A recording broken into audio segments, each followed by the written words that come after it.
chaîne de la diaspora congolaise. Merci, Bandeko Balandi, Bozali Ebele, Bozolanda Bisso, à travers Eco Dynamique Télévision et DTV, la chaîne de la diaspora congolaise. Toye Awa, na résidence, il y a le feu président Etienne Tshisekedi wa Mulumba. Toye pour Babengi Bisso Mbangu. Parce que Boyebi Eco Dynamique Télévision, ils ont chaîne Oyo et ça la rakebozo à actualité nyonso o ezali koleka na République démocratique du Congo. Toye parce que babengi biso conférence de presse munene mwana mboka Félix Antoine Tshisekedi akoloba fachi akoloba nini boyebi actualité nanga akoisi kaki na mato ya ba congolais s'enrôler et belé massivement pour bakende na maponami oyo ezalaki prévu na 2017 d'ici 2017 mais nanga akoisi kaki na mato ya ba congolais alobi esengeli ba pesa ye 504 jours après enrôlement ya Kasai.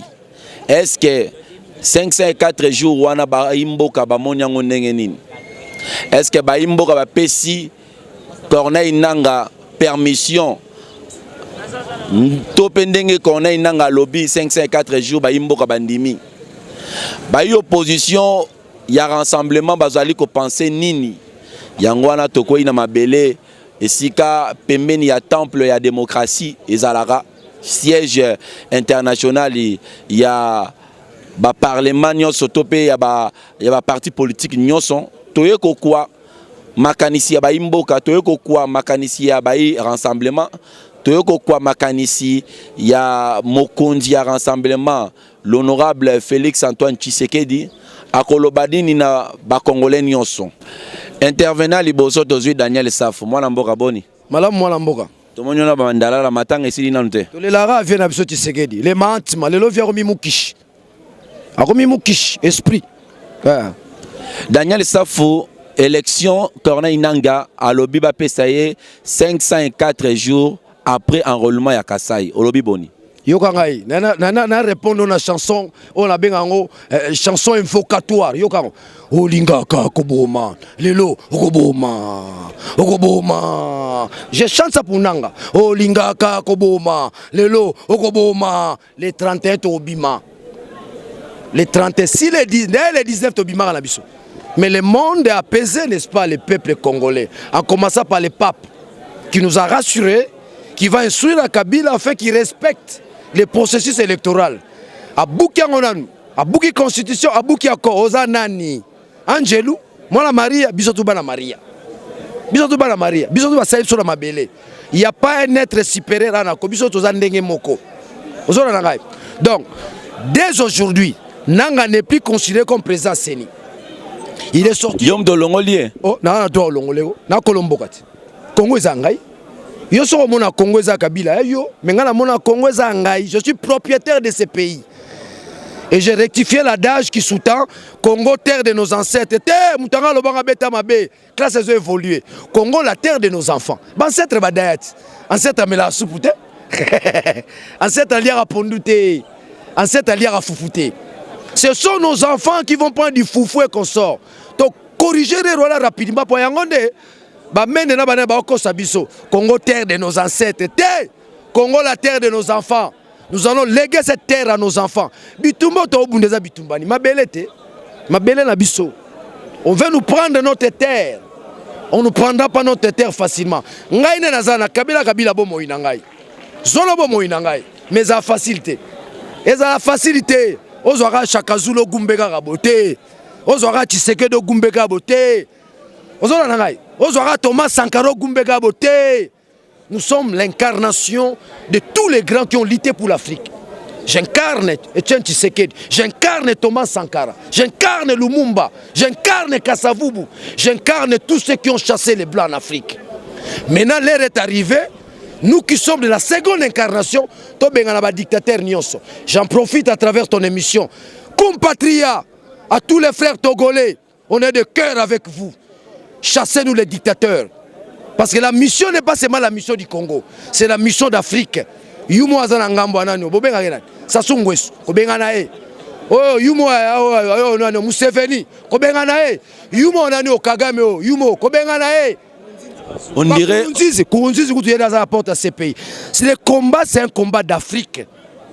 Tshisekedi n'a pas seulement mené le combat pour le Congo, il a mené le combat pour la libération de l'Afrique. Biso loto continue bitumba nae nanga tia mutuna le 31 décembre. C'est ça ce que nous sommes en train de dire. Tobima na biso, mais tobima sunde tobima raté. So tobimi 10 000 policiers au sala fier na munduki na mukie. O biso moto somba. Ayo sala fier. Eh, pour ça la kuna. So tobimi FARDC ba yo sala fier na min. Toko bimela bango mbalo 7 millions. 7 millions. Soda au banga lumbe mo kimi na munduki na. Je vous dis, il n'y a pas une autre recette. Baye bayango stratégie na biso ezali la mobilisation citoyenne. Félix Liboso, Daniel Safuna Sima, Mike Mukebai, ngamo Daniel Safuna koza na 2 millions. Félix a 5 millions. Et les autres koza na 2 millions 500.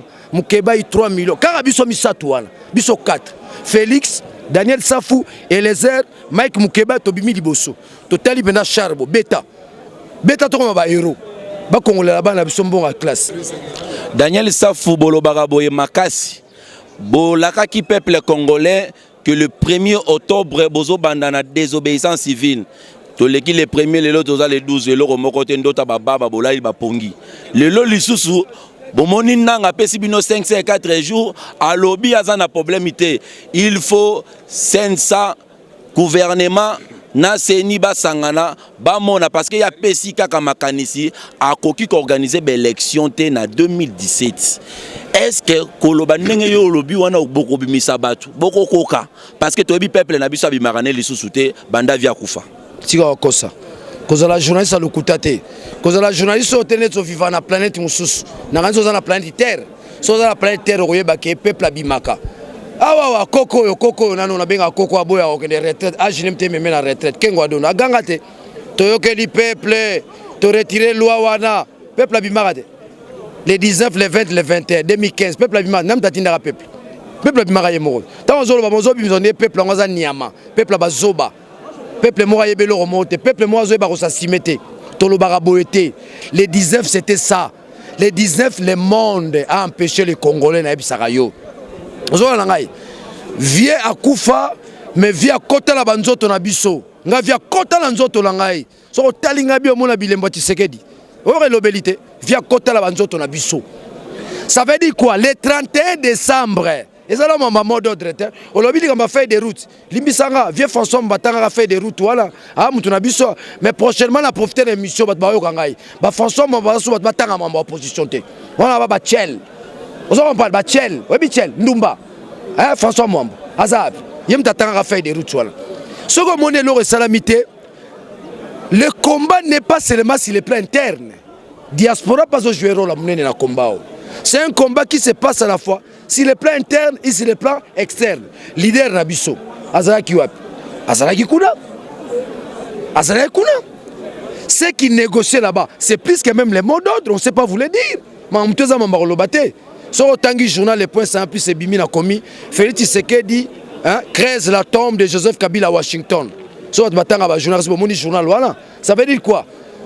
Congo est dans la réalité, il faut résoudre dans la Libanda, na Kati. Mais place Kati est pertinent parce qu'il s'agit de nous-mêmes, les sujets congolais. Nous devons manifester pour montrer au monde que nous sommes mécontents, n'est-ce pas, de ces régimes. Dans ce sens-là. De deux, mais nous sommes dans la chance. Nulle part ailleurs. Sauf au Congo, quand un leader meurt, sauf un leader qui boudi, papa Koufi moi la commune. Mais nous, c'est une chance. Tu sais que du maire, au lendemain, nous avons une pièce remplaçable pour continuer le combat. Tous ce qu'on est sauf Félix Azalagite. Tous la qui boudi, tous en ligne normale. Ligne normale. Félix a kosoli, bango ba soubi. Félix a kosoli, quand Félix tous, la majorité pisse. Quand Félix Tshisekedi tous, tu comprends pas là? Ça veut dire quoi? L'ensemble la biso nyonso, to ponier l'idée, yeta mitia leader, to zala la comme leader na biso. Bientôt là, les mots d'ordre vont venir. Mais les plus grands mots d'ordre, ils ont le 31 décembre parce que révolutionnaire à Tambolarana date na mutu. Révolutionnaire à Tambolarana date na ye. Pour Nabiso date, ils ont le 31 décembre. Na minuit, Kabila perd toute sa légitimité. Et comme il dit Kamba Moukoua, mais là on nous gagne. Là on se pose les problèmes. Soit au bimi 10 000, parce que c'est fier. Mais le jour où nous sortirons à une quantité industrielle, 7 millions, 8 millions. Nous avons Togo, bazo bima. Nous avons les Togolais. Nous avons la forêt. Nous avons la Kenya, bazo bima. Oh, biso toza ba kokotini. Le Congo est plus expérimenté en matière révolutionnaire que le Kenya, le Togo, le Burkina Faso. Tobeta va bango. Nanonande. Les dictateurs à Kokagita, qui me refait na Kawele. Vous comprenez? Nous avons un passé riche. Notre passé, c'est quoi? La conférence nationale souveraine. Notre passé, c'est quoi? Etienne Tshisekedi wa Mulumba. C'est ça notre passé riche par rapport à d'autres pays. Donc, les 31 Tikanayo, oh, Nanga Lobio, Nanga Lobio, pour la bande, on a maman naïe. Le 31 décembre, frappe na frappe. Na ezamamba lobate. Mais, parce que balouké en photo loba. Mikolezo zomona tous les lupangu. Article 64. Article 64. Ba polo. Partout, dans la carte, article 64. Ma maman a biso batanga ta toute la question. Ezani dans l'article 64. N'est pas sur l'Imbolaete. Lorsqu'un dictateur s'accapare du pouvoir, la Constitution nous donne autorisation de les chasser. C'est l'article quoi? 64.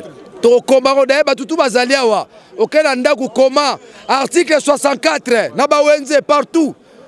Ola tiango badge. Article 64. C'est au nom de cet article que nous allons chasser le régime de Kabila et Kabila lui-même. Donc le 31 décembre à minuit, Kobanga na ote. Ozolo balikambu ya mot d'ordre. Qu'il fallait pas payer sa mot d'ordre. Mais le mot d'ordre est déjà là. Le mot d'ordre c'est un caractère sous-jacent. Les lois sont congolais obéissent sur la naine. Na Gimbuta, na Kabila, na Shadari. Non, le mot d'ordre est là. Le mot d'ordre ce n'est pas un pas encore. C'est un déjà là.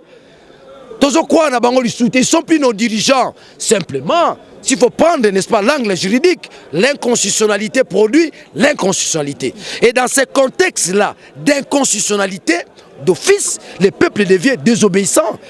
On ne demande pas à un peuple de devenir désobéissant. Non, lui-même déjà, il constate, bah foule partout. Babo Mabinot, sur le plan mystique. Tant on dit bah foule, excusez-moi, Mamba Boutou ba loba ngote. Maintenant on va tomber la biso. Toto loba Mamba Boutou. Lorsque vous voyez les immondices, il y a les esprits moyens inférieurs, négatifs, qui évoluent place les immondices sont là. Ni francs-maçons, ni Rosekissa au contredire ni les spiritualistes. Vous comprenez? Tant on développe les esprits moyens inférieurs. Ces esprits-là nuisent à la vie des hommes. Ces esprits-là détruisent l'intelligence humaine. Vous comprenez là? Mais ce qu'on va tirer le foule on a bien un gouverneur à foule Kimbuta. On vous laisse ça, on vous détruit. On vous détruit physiquement parce que la santé est perturbée par rapport à les odeurs nauséabondes. On vous détruit mystiquement parce que ces esprits moyens inférieurs portent atteinte à l'évolution matérielle et intelligence de l'homme. Ça veut dire qu'on détruit votre environnement pour vous détruire encore davantage. Vous me saisissez? Donc, obéissance aux autres, c'est la mode d'ordre. Hein? Déjà. Merci Daniel Safou. Évidemment, Ezali, en français, avec un caractère masqué. Ce n'est pas visible, mais dans l'esprit qui est en nous, nous nous disons, ces gens ne sont plus nos autorités. Ces gens ont dépassé les délais constitutionnels. Donc, nous sommes déjà en pleine désobéissance qui ne dit pas son nom. Potosilissa, dernière question. Félix Tshisekedi crée la tombe de Joseph Kabila. D'ontologie nanga et tingana bengaye Monsieur Félix Tshisekedi. Oye bien oza na kata profession. Monsieur Félix Tshisekedi crée la tombe de Joseph Kabila. À Washington. À Washington. Question nanga ezali par rapport à feuille de route au balobi que transition ezo salama sans Kabila. Batou, il y a majorité présidentielle balobi et Gosalamaka jamais. Plus particulièrement centriste. bango bazo soutenir idée ya transition avec Kabila.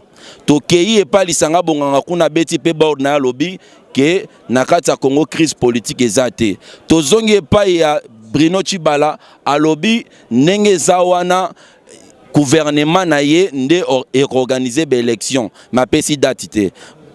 Daniel Safou, analyste politique, combattant, vrai patriote, na maïma soana ezali koleka. Est-ce que vous allez croire na feuille de route il y a UDPS? Ne pas croire na feuille de route à UDPS, ce n'est pas croire au peuple congolais. UDPS na lobango za parti nzambe. So qui parti net ba kota kota on dékufa. Talaka ba Tshibala ba kenda ba tebele ba kenda ba vie kibasa maliba ba vie mbwakem ba grand prêtre ba kenda. Mais parti za la kaka. Je ne cesserai jamais de le dire, c'est un parti de Dieu. Nous avons établi ça parti pour libérer Congo. C'est l'UDPS. Mais c'est un point de vue démontrable. Parce qu'à chaque fois, on nous prend de gros poissons. C'est un billet là-bas, 4 écoles. Tu vas la cueillir, mais tu vas la on a tango na lisanga on li bume comme na mipende soupe kolia voilà mutu wana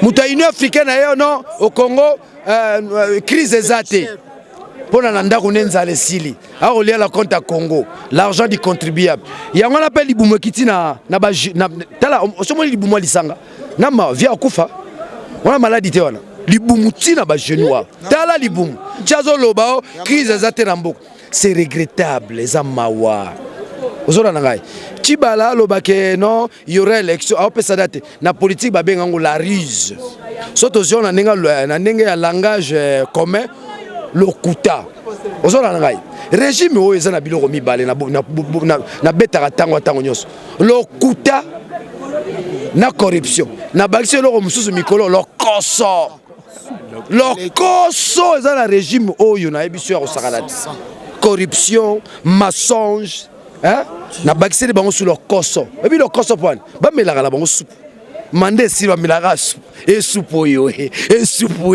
soupe ya ndakala ya mbinjo ya ngombe mikolo ba mo mela hippopotame bouger ko bima ona mabumu basala bougie na mafuta hippopotame o mona na divers ça na kasi bouger se bimela libumu bien ça on est sonal oui barete bisanga bonganga wala mutu wala tala muta kufa la mboka la mbandaka via longole bembe ayena ngona fikini abando benga e bembe zalia oui pour la nini e bembe pe ya cousine na ye ezate mutu baza na famille recette ayene na fikini pour la nini pour na mbonga cotisation azwa ba cotiser la chambongo na poche wala batala kosot ba sombi bango lokola mapa na wenze Tshibala ba sombi ko somba lipo combien oh 1000 ba sombi Thompson combien yo mutu ba sombo net lipa ba bengi ba on a français ba débauché ça dénote pas de l'éthique d'engagement et de l'éthique morale. Il y a ce qu'on appelle l'éthique d'engagement. C'est au nom de l'éthique d'engagement. Je me dis, je m'engage à ce que mon pays change. Bon, après, bon, le bagon, on a sali 36 ans. On a sali 36 ans. Nenazawa, 36 ans, 36 ans, on va foutre. Non, foutre. Non, foutre. Il est pesant, on peut se bon dans nos traitements mis. On peut se follow bango, on peut se bon dans nos traitements mis. Viens, on peut se bon.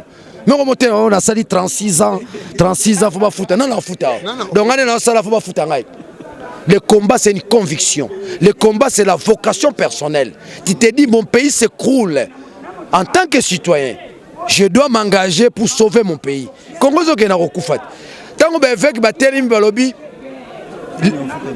le Congo, le pays est en danger. Le pays va mal. Très mal. Non. Nanga, naba Tshibala, naba lisanga. Eza na vie morobo, yazati lelo.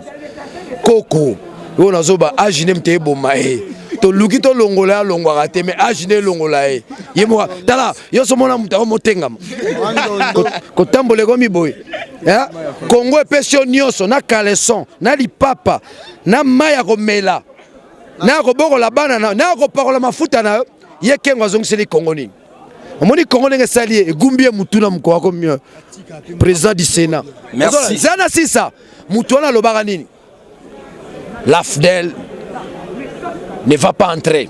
Mais tout le monde a AFDEL de côté. Oh, ya ganga Kabila to tondi ote to zaki nanzala to tondo bien. Boye bien nani? Kinke. Kinke Mulumba. O Kabila totondi yote. Na habite soka sumbaka. Soka sumbaka te. Parce soka sumbaka fa tonda les gens lia déjà. Ozona nangai. Il y a le barak que non. Mobutu ne partira pas. C'est le dernier ministre de l'information de Mobutu. Nous la vie na bino mende.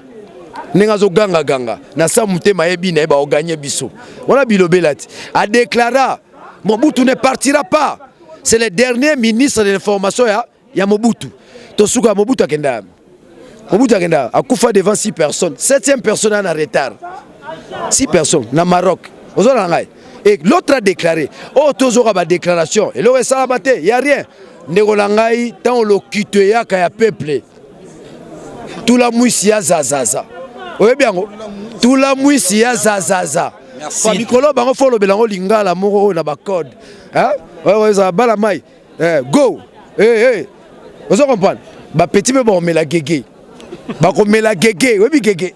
Ba ko mela gégé. Merci Daniel Safou, tozala ki na mwana mboka, journaliste patriote, analyste proche de l'opposition, ça m'a sonité.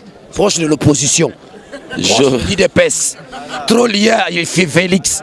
Némo mona bango baza proche de moni ba Sampengo. Ba Jean-Marie Kassamba. Nani o Top Congo. Top Congo. Ça Christian Lusakwena. bango ba olia kuna seke yo et pas Félix Ozolia. Non, olia pas Félix Asala. Yebisanga Félix Asala. Félix Ajirambonga Kongo oliani. Faut pas rectifier maka. Bobo olia mbonga Congo. Félix Asala pona dia. O bangonzalo na latia nga salarati. Ba policier ba salarati, moi j'ai mon journal. J'ai produit de l'argent, je sais créer des richesses.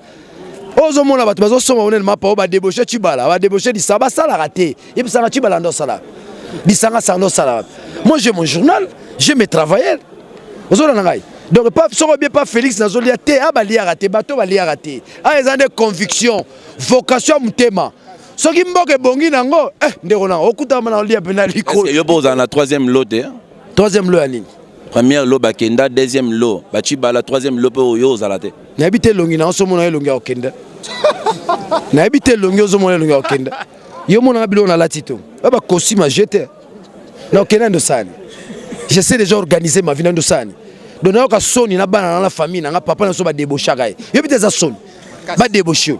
Et ça Sony, hein? Sony pour toute ta vie, même ta progéniture. Oh, quoi tu balates? Ah, oh, voilà, bah débauchara, Sony. C'est-à-dire que vous entrez dans l'histoire de manière irrationnelle et ridicule. Alors, quand on a l'histoire avec honneur, avec grandeur. Merci. C'est ça mon rêve. Merci Daniel Safou, journaliste pro de l'opposition, rassemblement qui dirige. Voilà, voilà, merci. Rapidement, ceux qui m'ont attends-moi 5 minutes, il me fait déjà signe, merci. Je crois bien peut-être après point de presse, il y a président et rassemblement Félix Antoine Tshisekedi, ne te reçoit pas interview, te reçoit Ndeko. Bye, Totiki Mino Bolanda Lessus. Télévision, la chaîne de la diaspora congolaise. Mesdames et messieurs de la presse, je salue votre présence ici et vous exprime le plaisir que je ressens après quelques semaines d'absence d'avoir retrouvé mon pays. Je pensais que mon propos de ce jour porterait sur une note positive d'espoir ramené de mon périple diplomatique euro-américain.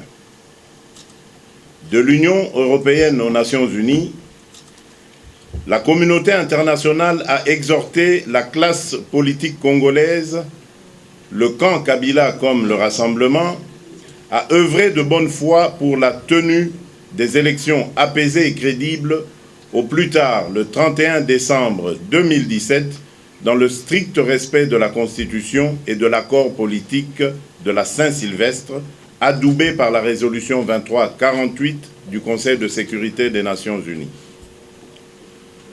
Pourtant, je suis affligé de constater que la voie de notre cheminement vers l'alternance démocratique demeure parsemée d'embûches et d'obstacles à cause de la boulimie du pouvoir d'un seul homme, Joseph Kabila, qui ne cesse de multiplier les subterfuges de toutes sortes pour s'éterniser à la tête de l'État en violation de la Constitution défiant ainsi tout un peuple. Mesdames et messieurs de la presse, comme vous le savez, aujourd'hui, le pays tout entier est en proie à de vives et profondes tensions, conséquence de 18 ans de gouvernance chaotique de Joseph Kabila et de sa famille politique, qui continue à dilapider les fonds publics et à piller les ressources du pays.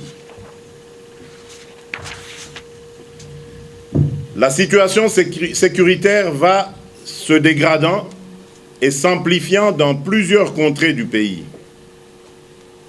Le mardi 11 octobre 2017, plusieurs personnes ont été tuées suite aux attaques de Bouiza au Nord Kivu, alors que 3 jours plus tôt, une vingtaine de personnes a été égorgées sur la route Kamango-Mbaou, près de Beni.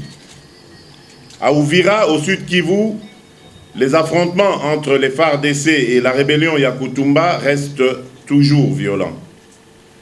Au-delà du Kivu, dans le Tanganyika, les affrontements entre les milices Toa et Luba ont repris de plus belle.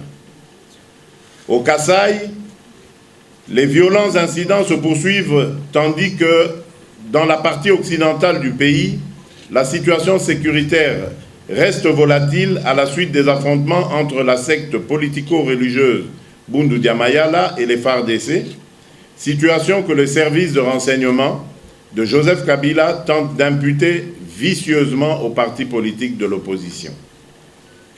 Comme l'affirme le représentant spécial du secrétaire général des Nations Unies en République démocratique du Congo dans son rapport au Conseil de sécurité de l'ONU de ce 11 octobre 2017, l'impact de la détérioration de la situation sécuritaire sur la vie des populations civiles est clairement visible. Mesdames et messieurs de la presse, sur le plan socio-économique, en dépit de toutes les potentialités dont regorge le PIB en 2016 n'était que de 35 milliards de dollars américains selon la Banque mondiale, tandis que le taux de chômage a atteint 80% de la population active, à en croire les chiffres du PNUD. 8 Congolais sur 10 donc vivent avec moins de 2 dollars américains par jour, c'est-à-dire en dessous du seuil de pauvreté. La monnaie a connu une dépréciation de plus de 70% par rapport au dollar américain.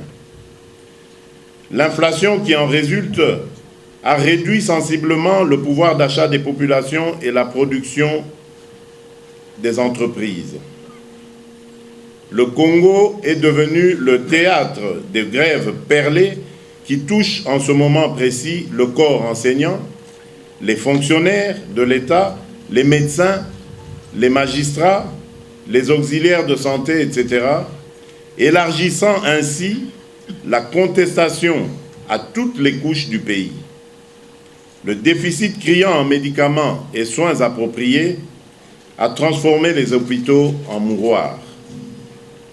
Le régime Kabila a condamné une grande proportion de jeunes Congolais à l'interruption scolaire, au chômage, à la mendicité et à la délinquance.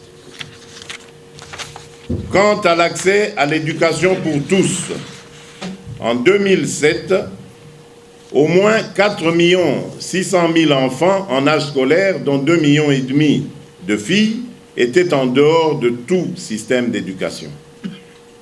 En 2016, plus de 7 millions d'enfants évoluaient en dehors de l'école, selon le Fonds des Nations Unies pour l'enfance, UNICEF en sigle.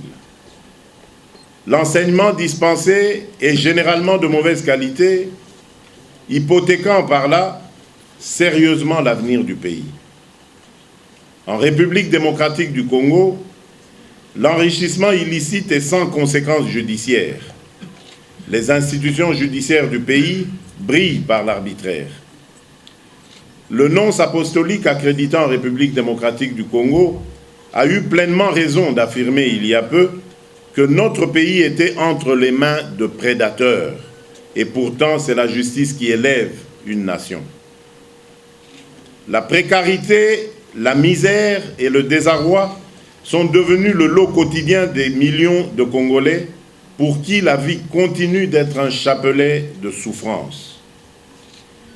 Mesdames et messieurs de la presse, c'est dans ce contexte de tension sociale et de crise politique aiguë que j'ai appris avec indignation les propos irresponsables de Corneille Nangaa s'exprimant le 11 octobre 2017 devant les délégués de la société civile et des partis politiques qui renvoyaient la tenue des élections prévues au plus tard le 31 décembre 2017 par l'accord politique de la Saint-Sylvestre au calendrier grec vaguement en 2019. Devant cette énième forfaiture, Joseph Kabila et son serviteur Corneille Nangaa ont déclaré la guerre au peuple congolais et se sont de ce fait disqualifiés.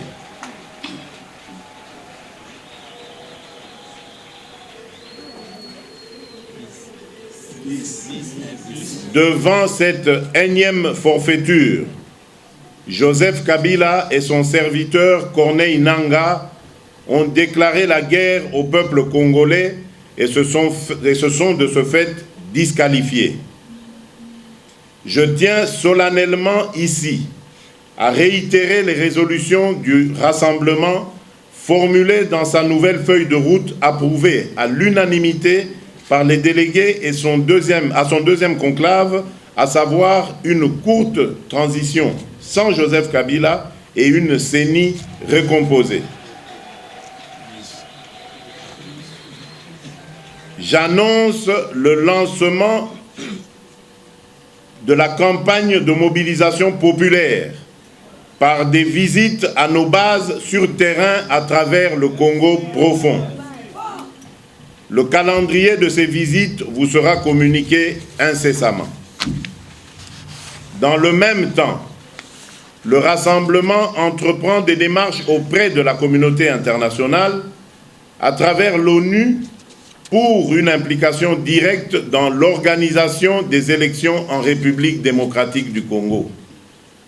C'est à ce prix, et à ce prix seulement, que le peuple congolais peut espérer avoir droit à un processus électoral apaisé et crédible, ouvrant la voie à la première alternance démocratique dans notre pays.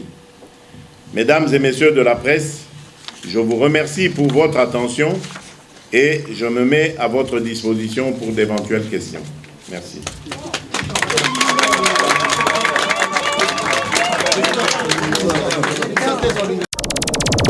Télévision, la chaîne de la diaspora congolaise. Merci Bandeko Balandi, ya Eco Dynamique Télévision et de TV, la chaîne de la diaspora congolaise. Bolandi Ndengenini Monamboka Félix Antoine Tshisekedi Tshilombo.